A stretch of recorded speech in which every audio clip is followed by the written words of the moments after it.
mais um Talking Day. Eu sou Angela Bueno e hoje estamos aqui com os doutores Rafael e Rodrigo. Sejam muito bem-vindos. A gente agradece a presença de vocês aqui nos estúdios do Diário do Iguaçu e hoje vamos conversar sobre a apneia do sono. Isso, doutores? Isso aí, apneia do sono. Isso aí. Boa tarde. Então eu queria que vocês começassem explicando o que é isso e como que ela se manifesta aí para o pessoal de casa saber.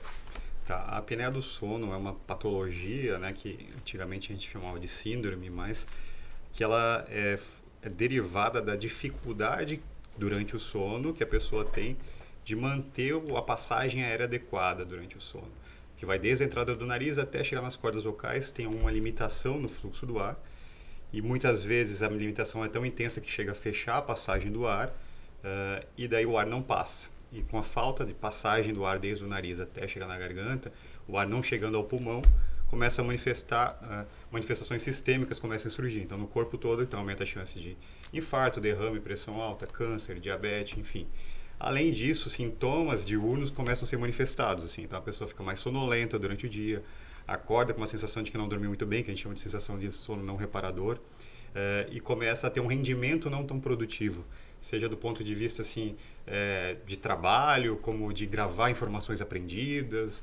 Então, são diversos os sintomas que se manifestam, uma síndrome bem ampla, né? Uma patologia bem ampla de uma gama de sintomas, mas que o derivado, a causa dela se vem basicamente por...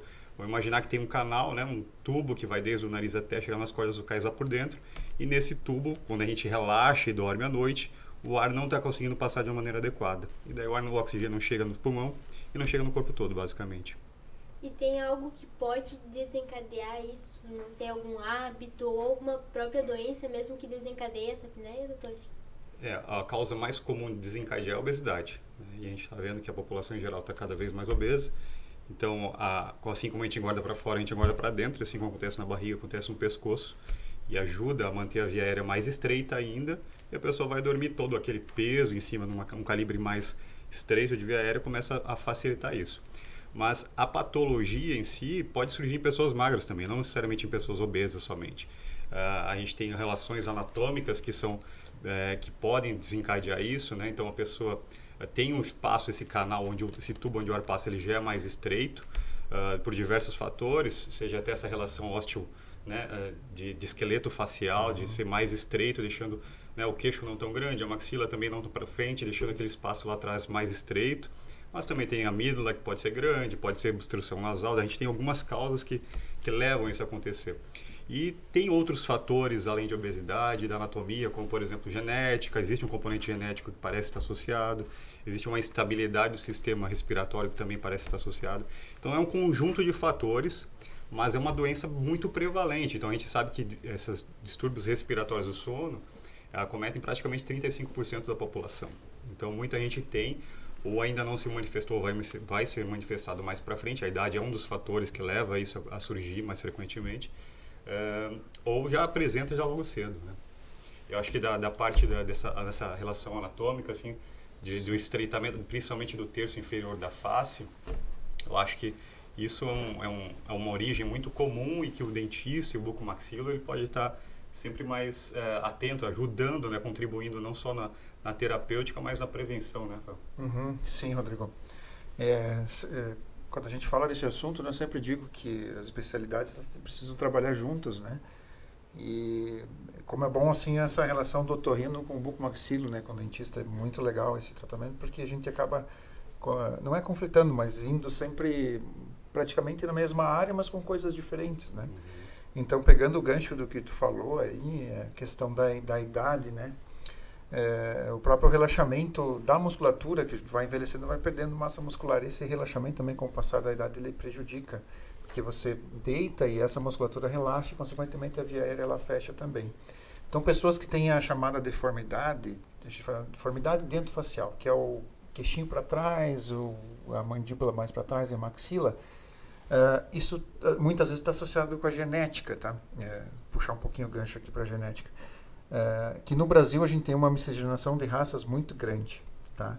Então, às vezes, pega lá uma pessoa que tem o queixinho para trás, isso ela vai herdar do pai, vai herdar da mãe. Então, com o passar do tempo, mesmo que ela não ganhe essa gordura, e tendo o queixinho para trás, pode ser que ela desenvolva a apneia, tá? Então, a partir do momento lá que, sei lá, ingere bebida alcoólica ou mesmo não ingerindo, tem esse relaxamento da musculatura, ela começa a desenvolver a apneia, né? E ela pode ou não estar associada ao ronco, tá? Então, fica bem atento que um dos sinais pode ser o ronco, né? Então, sempre investigar, né, Rodrigo? Se tiver um ronco, já ir investigando, mesmo se ainda não tiver a apneia, que às vezes a gente consegue tratar só o ronco isoladamente, né? E eu acho que de diagnóstico, acho que seria mais ou menos isso, tá? Para dar uma pinceladinha assim sobre o que o Rodrigo falou. O sintoma mais prevalente mesmo, né? O sinal mais, na verdade, sinal mais prevalente é o ronco. Né? Sempre ficar atento ao ronco. Mais audível, né? E é isso que normalmente leva eles para o nosso consultório, né? Seja por o paciente mesmo achar socialmente desagradável, ou para os companheiros próximos acharem socialmente desagradável. Mas uma coisa que também é muito visível é as pausas respiratórias, que isso que assusta quem está por perto, isso. né? Então, a apneia, que é um termo que vem do grego, quer dizer pausa respiratória, do sono que acontece dormindo, é justamente esse processo. A dificuldade do ar ser tão grande que ou passa muito pouco ar, que não ajuda a manter a pessoa nutrida, ou chega a ter uma pausa completa, e daí a pessoa começa, os outros testemunham esses episódios, ou a pessoa acorda com a sensação de sufocamento. E daí começa a ir atrás, surgindo os outros sintomas, observando outros sintomas também diurnos, né? Doutor, identificados esses sintomas, eu preciso ir buscar um especialista, porque se isso não for tratado, pode desencadear em outros problemas? Exato. Então, a apneia do sono é um fator de risco isolado para a morte. Então, quer dizer o que? Se a pessoa tem isso, independente de ter qualquer outra comorbidade, ela vai morrer mais cedo, tá? Além do que, ela é um fator que favorece ter patologias que também fazem morrer mais cedo. Por exemplo, AVC, né, infarto, arritmia, muita coisa. Ela é um fator que desencadeia outras patologias. Então, hoje em dia, a medicina está muito mais atenta para isso, até os cardiologistas estão mais atentos, porque tratar a apneia do sono é tratar preventivamente doenças que mais para frente vão tirar a vida mais cedo da pessoa mesmo. Então, observar isso. Esses sinais vão levar ele a procurar um médico e ser direcionado para um especialista. E daí vai ser melhor investigado, né? Provavelmente através de um exame que a gente chama de polissonografia, que é um exame que dorme monitorado uma noite, para confirmar o diagnóstico, né? Para ter a certeza e avaliar também a gravidade do quadro, né? Que isso vai impactar bastante no tratamento. Geralmente, só pegando um gancho do Dr. Rodrigo, a questão das especialidades que trata, ele sempre é um tratamento multifatorial, né? Multidisciplinar e multifatorial também. Então, às vezes, geralmente o primeiro médico a pegar é o otorrino, que seria o caso da especialidade do Dr. Rodrigo, né? Então é ele que às vezes dá esses braços, não, aqui vai precisar de um tratamento com dentista ou com bucomaxilo para fazer a cirurgia ortognática, aqui vai precisar da fisioterapia para dar um fortalecimento à musculatura, aqui vai precisar da fonoaudióloga para readequar a postura da língua, às vezes tem um componente psicológico, precisa da psicóloga ou talvez do psiquiatra. Então, é um tratamento que ele é multifatorial, né? Então, geralmente, o otorrino, que é o primeiro contato que o paciente vai ter, né, que é o médico ideal para se procurar primeiro, ele vai fazer esses encaminhamentos, né? E, às vezes, dependendo do fator que está acontecendo, né, a pessoa pode precisar, às vezes, de um tratamento, por exemplo, como ele falou, do cardiologista, né? Então, às vezes, precisa de todas essas multiespecialidades para tratar um caso. Então não tem uma cirurgia ou um aparelho específico que vai ser usado, vai ter que ser identificado primeiro a causa disso, doutor? Sempre a primeira causa e aí saber o lugar que, por exemplo, está essa apneia, né? Ou se tem a deformidade dentofacial, por exemplo, vem para o bucomaxilo. Se o problema está no nariz, desvio de septo ou alguma cartilagem, alguma coisa que esteja interrompendo a respiração, tem que tratar o nariz, tá? Mas só falando um pouquinho do tratamento da parte do dentista do bucomaxilo, existe o aparelhinho intraoral, tá? Que ele, na verdade, ele tira um pouquinho a mandíbula do lugar e ele protrui para frente. Daí isso a gente programa com o aparelho quanto que vai protruir. Daí, consequentemente, ela estica essa musculatura debaixo da mandíbula, faz com que o osso ioidezinho venha para frente e lá atrás aquele caninho que era fininho, ele abre um pouquinho, tá? Então, isso para casos leves a moderados, se for nesse ponto, né? E aí a cirurgia ortognática, quando tem o perfil facial todo para trás, né, for identificada a apneia do sono, a gente conseguir harmonicamente trazer esse perfil para frente, mudando as bases ósseas que é a mandíbula e a maxila, então sim a gente tem um ganho definitivo, que daí o tratamento com a cirurgia ortognática, se bem indicado, ele é um tratamento que ele é muito bom, assim, tá? Digamos até falando, se for indicado, um tratamento ouro hoje para apneia, tá? Daí eu deixo para o Rodrigo falar mais a parte do nariz, do CPAP, se ele quiser falar alguma coisa. Acho que ótimo, a tua abordagem já foi ótima, assim, eu acho que para a gente falar em tratamento, basicamente a gente avalia os exames, tanto físico quanto endoscópio, quanto polissonográfico, a gente tem que determinar, acho que duas coisas importantes, a gravidade do quadro e o local, como ele comentou, como o Rafael comentou. Acho que saber bem certinho a gravidade do local vai nos abrir um leque de opções de tratamento que variam, como ele comentou, desde fazer fonoterapia com a fonoaudióloga, a usar uma plaquinha, né, com o aparelho intraoral, a fazer cirurgia, seja nasais, faríngeas, né? A gente às vezes faz cirurgia que são as faringoplastias hoje em dia, que a gente mexe na musculatura por dentro da boca, ou fazer uma cirurgia esquelética, né, que é a ortognática, que faz fraturas nos ossos e reposiciona eles no lugar mais adequado. Então, saber essas informações para direcionar o tratamento, eu acho que é o pilar fundamental. Porque antigamente se achava que era muito empírico. Todo mundo ia para a vulvopalatofaringoplastia, que era uma técnica antiga de cirurgia, era bastante. E o resultado realmente não ia ser bom para todo mundo, porque nem todo mundo tinha aquela indicação precisa. Hoje em dia a gente sabe, quanto mais individualizado o tratamento, avaliar essa relação anatomia e gravidade é o fundamental para poder chegar em números bem expressivos. Tem casos, por exemplo, que a cirurgia de ortognática tem uma chance de sucesso de 90%. Isso. Né? Então, a gente tem, assim, da mesma forma, casos bem selecionados, o aparelho intraoral tem uma chance de sucesso de quase 80%. Então, a gente tem indicações baseadas muito na individualidade de cada um. Isso. Eu acho que isso a terapêutica em si é o mais importante. Se a gente olhar na literatura, o principal tratamento da apneia do sono ainda é o CPAP, né? Que é usar o aparelhinho, aquela mascarazinha que fica conectada no nariz ou nariz e boca, ao lado de um aparelho por uma mangueirinha, ao lado do aparelho fica ao lado da cama, e ele tem uma taxa de sucesso de praticamente 100%, chega em torno de 95% a 98%, depende do autor que a gente usa, né? Mas ele nem todo mundo se adapta. Isso. Eu acho que isso é o mais importante a entender. Principalmente paciente jovem, paciente que não tem uma sintomatologia diurna tão importante, a gente sabe que a adesão dele a longo prazo não é tão boa. Então, aquela pessoa que acorda e se sente, não tem aquele efeito de acordar se sentindo mal, sonolento durante o dia, que é um dos sintomas bem importantes, né? Não é aquela pessoa que fica cochilando, vê televisão, essas coisas assim. Ela normalmente tem mais dificuldade para usar CPAP a longo prazo, porque só a informação, às vezes, de que mesmo sabendo que existe risco cardiovascular, tudo mais, aquilo ali não faz a adesão do tratamento ser tão importante. Então, é difícil manter uma pessoa jovem com CPAP por muito tempo. Então, a gente tem que sentar e conversar com ele sobre discutir outras opções além dessas, né? Como a cirurgia ortognática, por exemplo. Sim. Então, é entender cada um a sua necessidade. Até o tratamento mesmo, pode não ser... O CPAP é o padrão ouro para tratamento, mas às vezes para aquele paciente não é. Não é isso. Né? Então, eu acho que isso que tem que entender, o paciente tem que ser muito bem orientado nesse sentido. Né? É isso aí.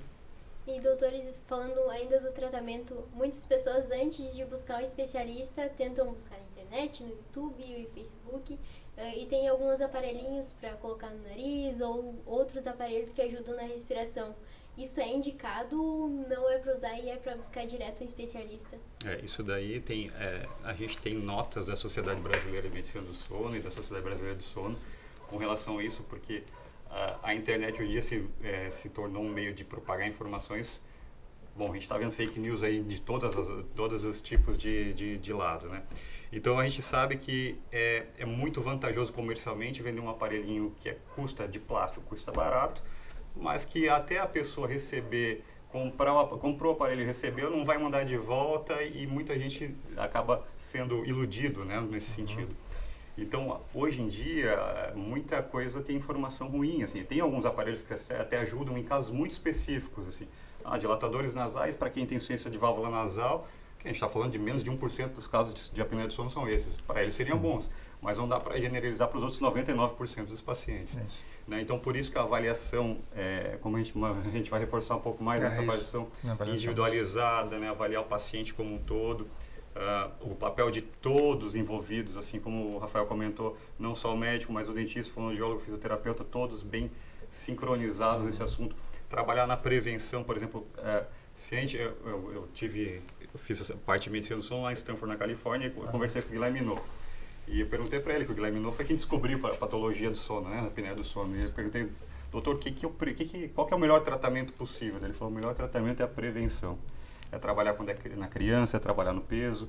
Né? Então, o dentista também tem um papel muito importante em observar a mordida da criança, o padrão da boca, o desenvolvimento do terço inferior da face.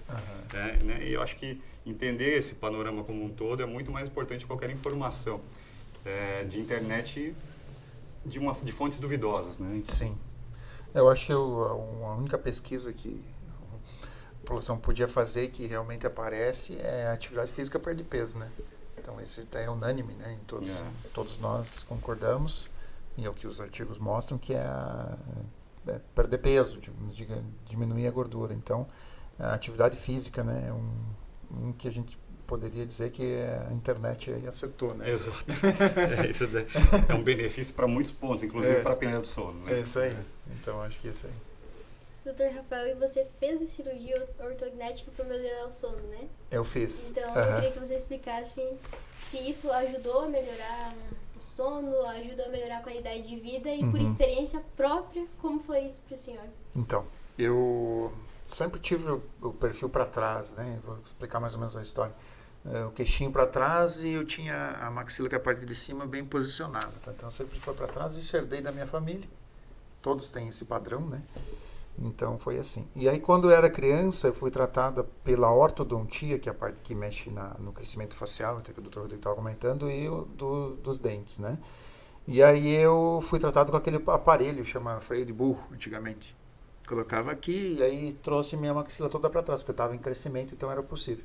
Então, para os dentes ficaram bons, mas meu perfil e minha via aérea foram comprometidos. Então, conforme eu fui envelhecendo, eu fui tendo sintomas. Começou com um ronco, e aí foi desenvolvendo para a apneia. Então, em 2011, eu tive o diagnóstico da minha realmente deformidade dentofacial, que eu não sabia, eu não tinha nem conhecimento, apesar de eu estar dentro da especialidade, né?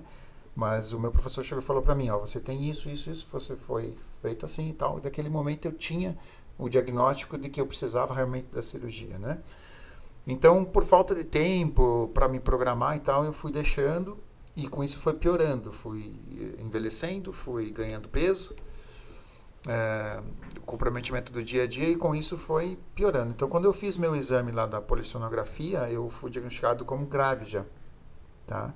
Então, eu já tinha um ronco extremamente alto, eu achava que dormia, mas não dormia direito. Então, às vezes eu deitava às 6 horas da tarde e ficava dormindo, levantava às 7 e pouco da manhã e levantava cansado. Então, eu sempre tentava compensar de alguma forma, e eu ficava estressado e eu não sabia, né? Quando você tem a doença, colocar patologia, né, da apneia, você às vezes não compreende isso, mas você compreende a partir do momento que você é tratado. Então, em 2018 eu fiz a cirurgia, né? Eu fiz o avanço das duas partes, acho que rodou um pouquinho meu plano também para ganhar um pouquinho mais de via aérea. E o queixo também foi mudado. Então, a partir de que quando eu fui me recuperando, a minha vida mudou completamente, assim. Eu tive perda de peso, eu não ronquei mais, eu fiz a polissonografia de novo, ela deu risco baixíssimo lá, então saiu de grave para baixo, e eu comecei a viver totalmente diferente, né? A minha qualidade de vida melhorou assim, extremamente. Então, esse é um recado que eu deixo aqui para as pessoas que às vezes têm o ronco lá, que sente, né, que é o ronco, ou que diagnosticam a própria parada de respirar durante a noite, que procurem um especialista e que tratem, porque só a partir do momento de tratadas é que elas vão saber que realmente aquilo lá incomodava e prejudicava a vida no geral, né? Então, assim, é super recomendado o tratamento, e não deixe piorar, porque aí cada vez fica mais complicado e aparecem mais coisas, né? Testemunho, né? Testemunho, né? É isso aí. E doutores, além de todos esses tratamentos e buscar um especialista, tem alguma forma de prevenção ou algum hábito que a gente pode encaixar na nossa rotina para tentar evitar ou diminuir o aparecimento desse problema? Eu acho, como o Rafael comentou, acho que a atividade física perde peso, e na infância observar como é que está o crescimento facial do teu filho. É difícil para um olhar não treinado, mas se a criança está respirando muito pela boca, se está chupando muito o dedo, se está usando muito chupeta, né? São detalhes que está dormindo muito com a boca aberta, porque a fase de crescimento da expansão da maxila, da mandíbula, depende muito de uma boquinha fechada, uma respiração adequada quando está dormindo, se já está roncando na infância. Então, trabalhar nesses pontos de prevenção, é isso que a gente pode fazer. Controlar peso, manter uma via aérea pérvia. Então, se tem muita rinite, vai tratar rinite. Né? Se tem outros fatores que dificultam a respiração, seja do adulto ou da criança, tem que ser tratado para manter esse canal respiratório mais fácil de passar o ar. Porque, digamos, o ar passando por onde ele tem que passar, né? Nariz e todas essas partes aí, ele passa por cima da maxila aqui. Então, ele fazendo esse canal de passagem, ele não está passando direito, a parte dos dentinhos, que é a parte de cima, já não vai desenvolver direito. Então, por isso que é muito importante ter a respiração nasal certinha e não pela boca, né? Ou os hábitos. Mas o ar passar pelo lugar certo, ele também faz o desenvolvimento certo. Então, isso é muito importante que o Rodrigo colocou, porque além do nariz ser prejudicado, a arcada dentária também é prejudicada pela falta, digamos, da passagem do ar pelo lugar correto. Muito bacana, o nosso tempo já está se encerrando, doutores. A gente agradece muito a presença de vocês aqui, por disponibilizarem esse tempo e também explicar para as pessoas sobre esse problema e sobre os tratamentos disso. Eu que agradeço o convite. Obrigado para todos. Eu também agradeço. Obrigado a todos. Encerramos nosso Talking DI. Não esquece de seguir a gente nas redes sociais e até mais.